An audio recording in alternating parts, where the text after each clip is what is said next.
Olá, amigos do programa Castelo Forte. Nós estamos iniciando mais um encontro, um diálogo aqui, desta vez com um convidado que vem à nossa região aqui do Vale do Taquari, vem de Brasília, o senhor Ricardo Dalla Barba, que vai falar um pouco conosco sobre um pouco da sua experiência profissional, mas muito também em relação ao planejamento, que é uma área onde ele atua bastante, também dentro da igreja da ESLB, e é um prazer enorme termos aqui conosco, então, Ricardo Dalla Barba, que é membro da Igreja Evangélica Confissão Luterana no Brasil e reside em Brasília já há muitos anos. Obrigado por estar conosco em nosso programa. Conte para nós um pouquinho, para aqueles que nos assistem, da sua trajetória. Você vive em Brasília já há vários anos. Conte para nós um pouquinho como é que é a vida em Brasília e depois a gente vai conversar um pouquinho sobre essa questão de planejamento. Muito obrigado pelo convite. Eu realmente moro em Brasília, sou gaúcho, mas moro em Brasília há já 31 anos e fui deslocado para a capital em função de trabalho, convocado para primeiro fazer um curso lá de capacitação e depois então convidado a permanecer na Escola de Formação de Servidores Públicos.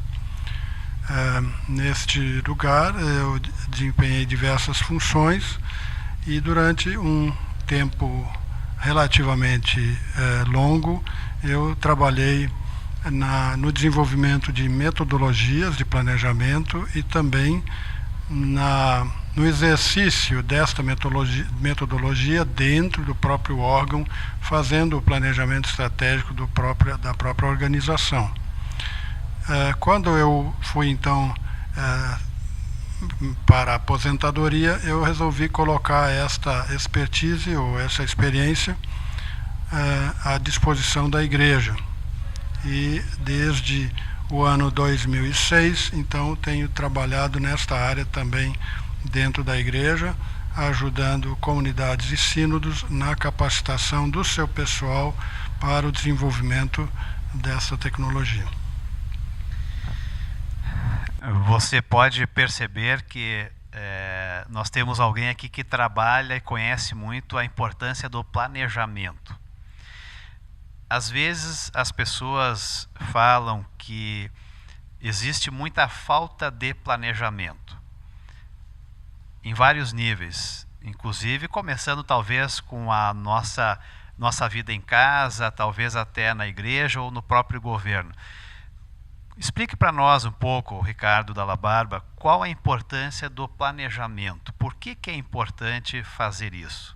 Bom, eu diria que uma pessoa que sai de viagem e não revisa o seu carro, não vê se tem dinheiro suficiente, não coloca roupas suficientes no bagageiro, ou não sabe qual estrada tomar, dificilmente vai chegar aonde quer chegar.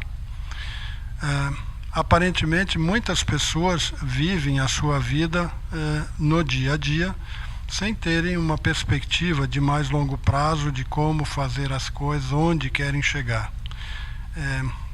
Como diz aquela música, o acaso vai fazer eu chegar, o acaso vai cuidar de mim. É um pouco, talvez, essa uma tendência do brasileiro.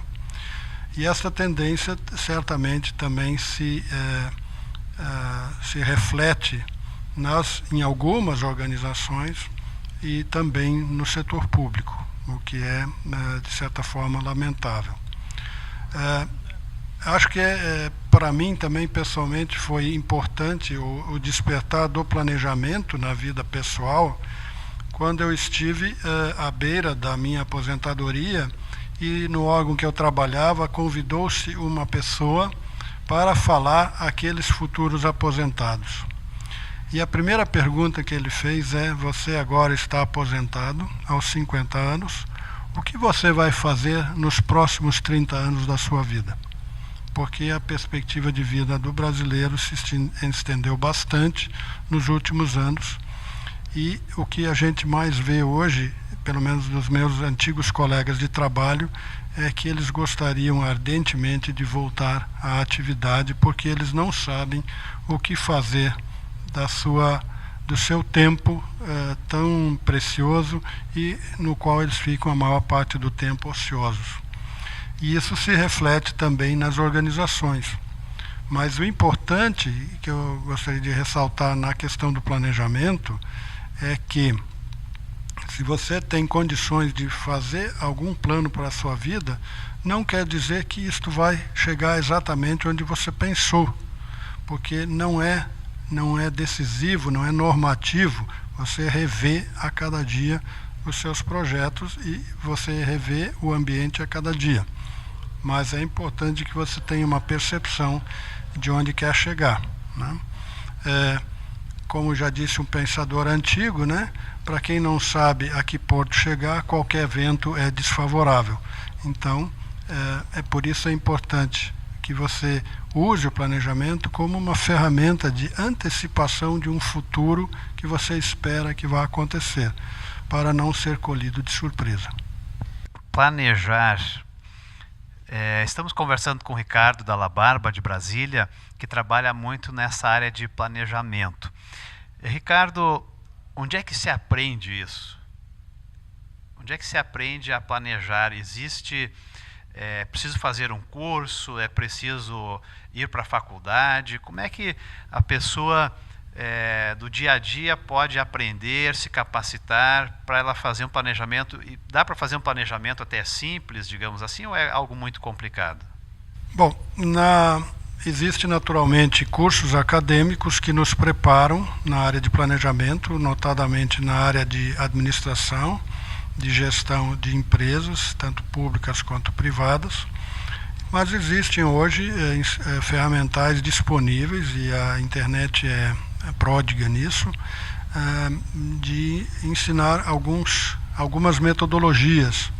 Alguns chamam isso de truques, mas eu diria que dizer que é truque é algo muito arriscado, porque lidar com uma coisa dessa importância usando truques é um risco excessivo.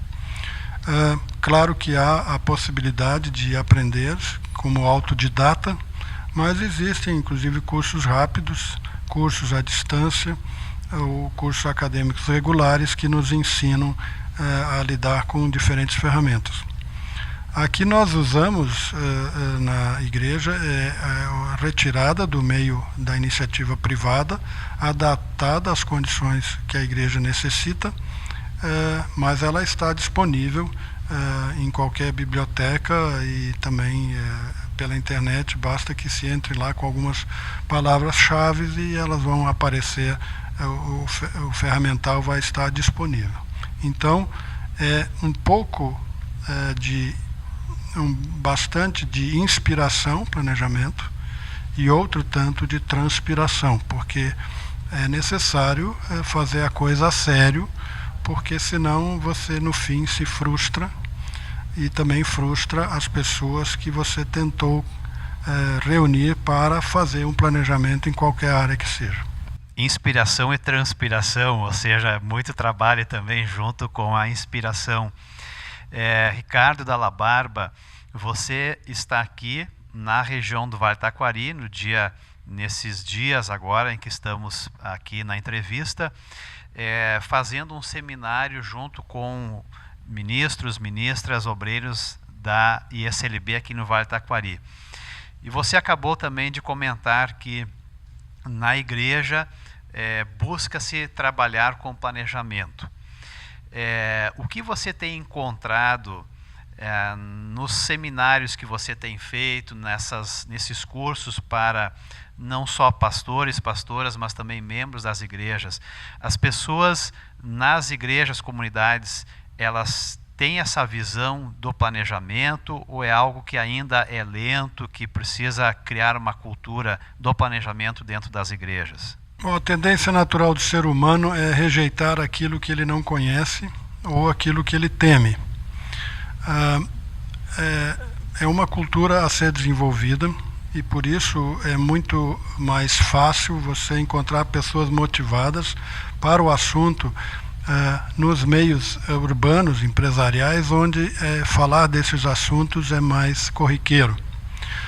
Mas eu acho que a gente pode também, nas comunidades pequenas e nas áreas rurais, mostrar a importância do planejamento ou do ferramental de planejamento para as pessoas, usando os exemplos que elas conhecem, relativas a tamanho da sua produção, ao valor de venda, a escolha dos produtos que quer colocar no mercado ou coisas desse tipo.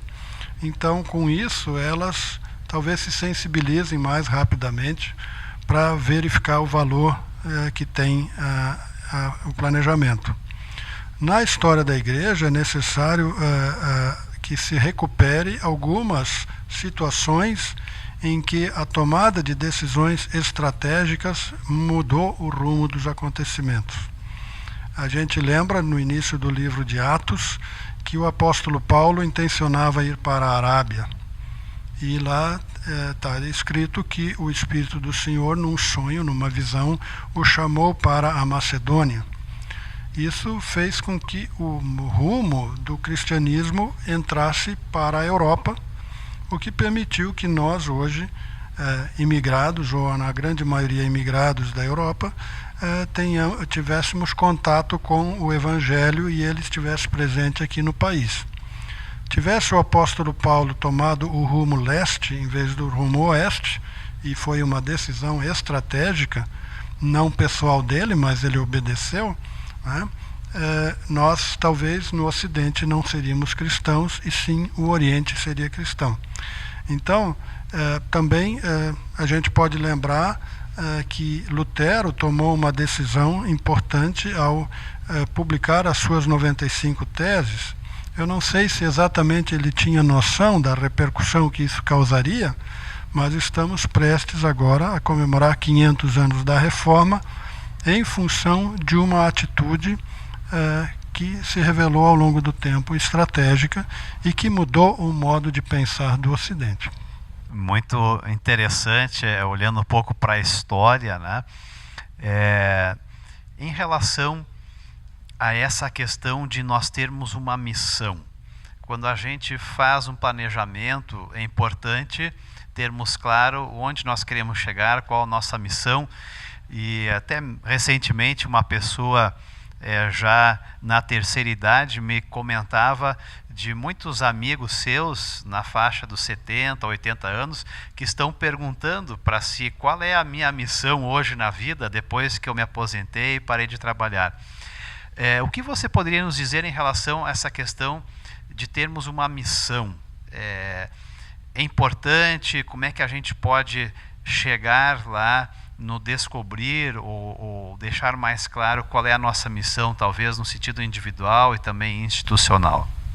Existe uma frase, um adágio, um pensamento de um antigo pensador que diz assim: quando você nasceu, você chorou e todos riram. Viva de tal forma que quando você morrer, todos chorem, mas você ria. Quer dizer, se você não sabe para que você está no mundo, qual é a sua tarefa, ou por que o Evangelho chegou até você, e que você tem com isso alguma tarefa a desempenhar, né? Você não tem, a sua vida perde completamente o sentido.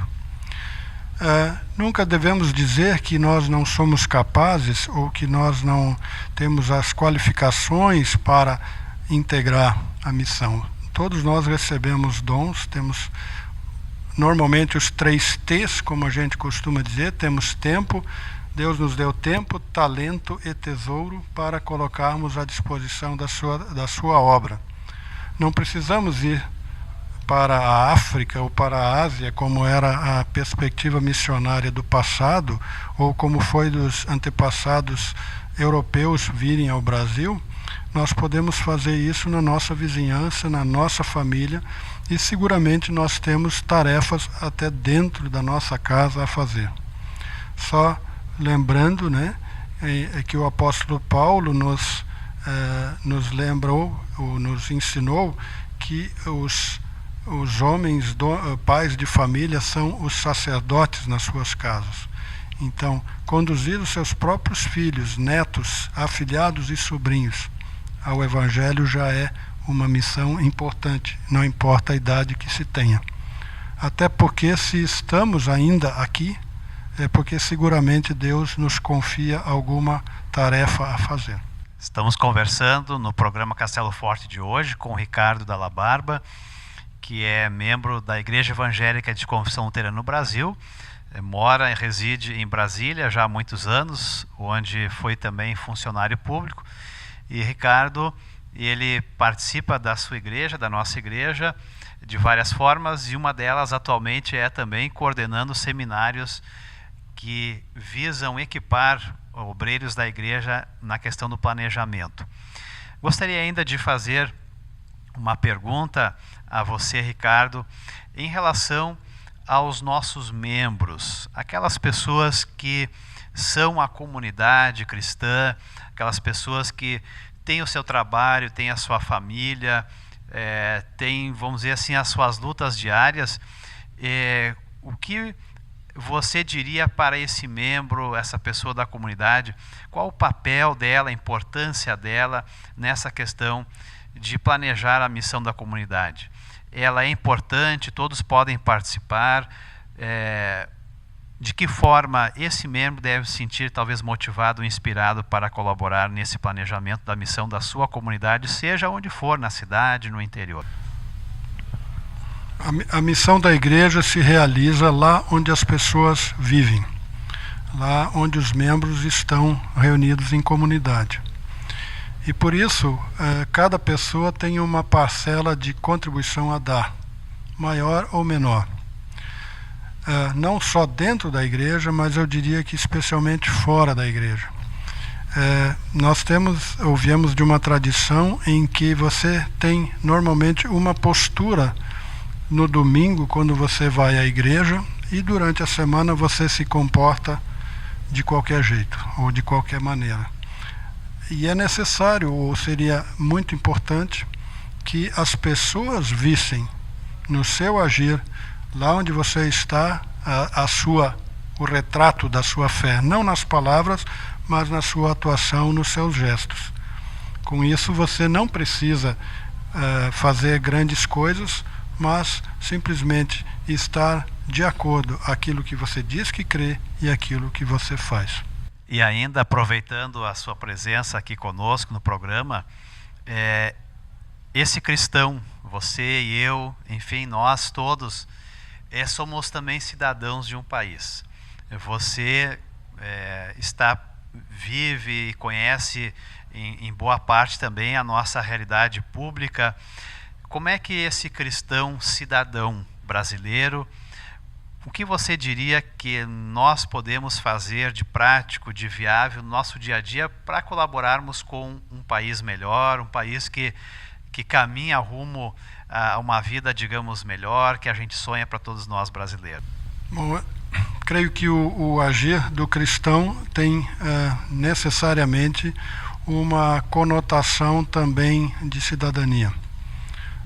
Isso significa gestos bem simples, como incentivar a não jogar as coisas pela janela do seu carro, não usar o seu carro como se você fosse o único na terra e os outros sejam passados para trás.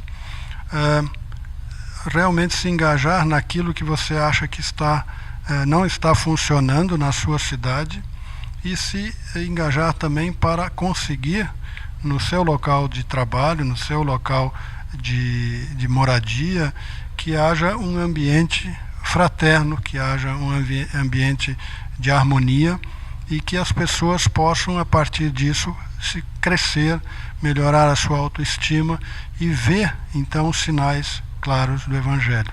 Estamos chegando ao final do nosso diálogo, a nossa conversa aqui no programa Castelo Forte de hoje. Ricardo Dalla Barba, você traz junto consigo uma bagagem enorme de serviço público, também como cristão e participante, membro da Igreja Evangélica Confissão Luterana no Brasil. No final do nosso programa, você gostaria de dizer ainda algumas palavras finais de estímulo para aqueles que nos assistem? A vida vale a pena acreditar numa missão, fazer diferença na igreja e no país onde a gente vive? Bom, certamente que existem dois modos de viver a vida. Existe o confiar no acaso e existe a possibilidade de você viver algo um pouco mais planejado, um pouco mais previsível. Eu tinha um colega de trabalho que sempre dizia que a vida do distraído é cheia de surpresas. Para evitar essas surpresas, planeje a sua vida, pense no que você quer ser antes de se atirar numa experiência ou num exercício qualquer, numa profissão, simplesmente pelo fato de que aparentemente ela é mais recompensadora do que outras. Eu penso que ninguém deveria também escolher a sua esposa, o seu cônjuge, simplesmente confiando no acaso, né? Há passos importantes que devem ser considerados nisto. No mais, eu diria que o desafio do planejamento é para as comunidades, para os governos e para as pessoas, algo muito importante e essencial. Muito obrigado. Foi uma honra para nós termos a sua presença aqui no nosso programa Castelo Forte. Desejamos que continues compartilhando esse conhecimento, essa experiência, ajudando muitas pessoas, entidades, comunidades a planejarem bem a sua missão. Muito obrigado pela sua presença.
Olá, amigos, amigas.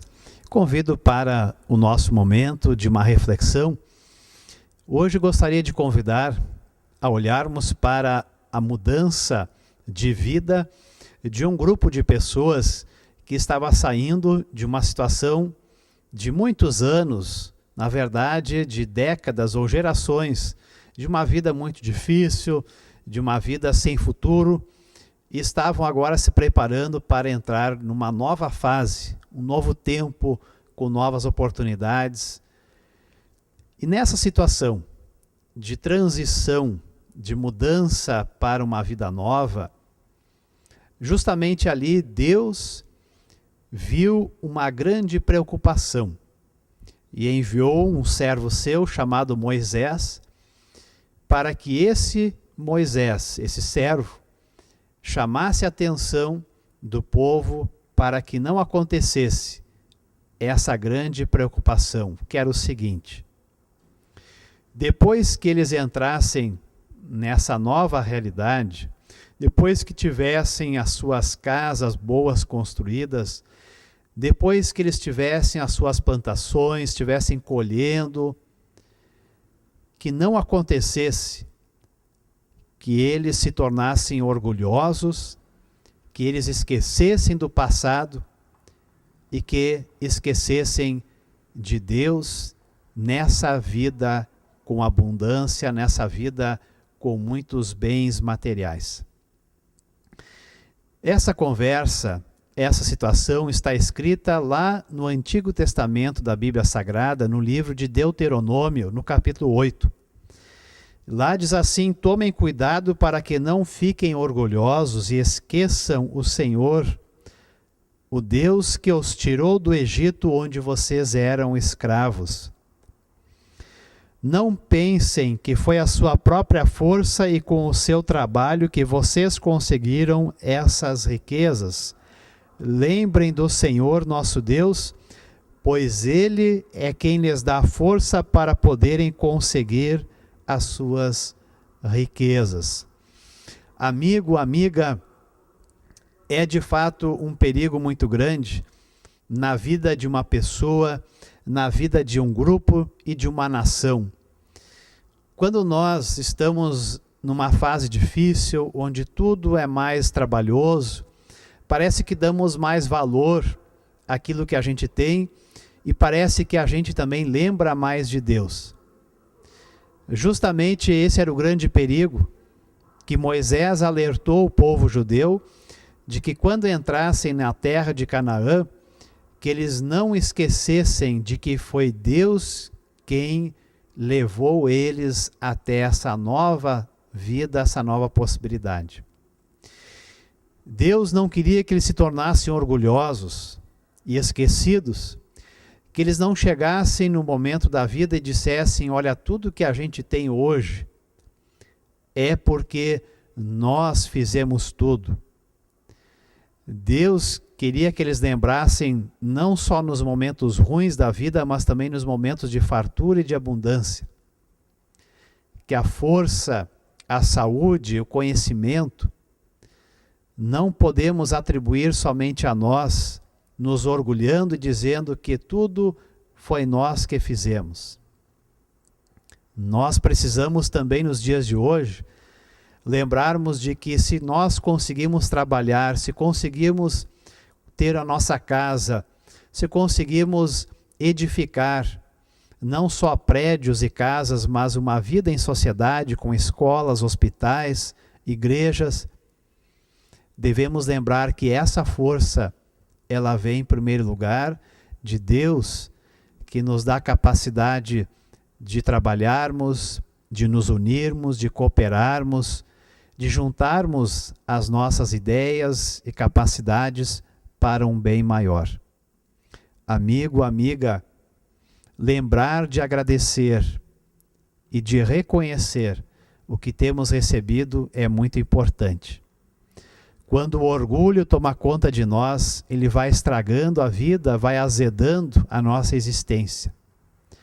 Quando a gratidão, a generosidade, a bondade, quando ela cresce entre nós, a nossa vida se torna muito mais agradável, muito mais alegre, muito mais gostosa de se viver.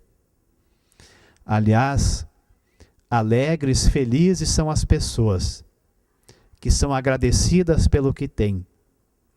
A gratidão faz com que a gente enxergue as coisas pequenas e grandes na vida com outros olhos. E nós nos tornamos pessoas muito mais felizes. Que essa característica, que essa qualidade que vem de Deus, que ela esteja presente em nossa vida, que cada um de nós olhe ao seu redor e possa dizer: obrigado, Senhor, por tudo que tenho. Que possamos dizer também uns aos outros: obrigado pela tua companhia, pela tua amizade, obrigado pelo teu carinho, pela tua paciência, pela tua tolerância. Que sejamos pessoas agradecidas, alegres, generosas, pessoas que sabem que temos recebido muitas bênçãos na vida e por isso damos graças a Deus, o nosso Senhor, que é a fonte do bem, que é a fonte de vida hoje e eternamente. Amém.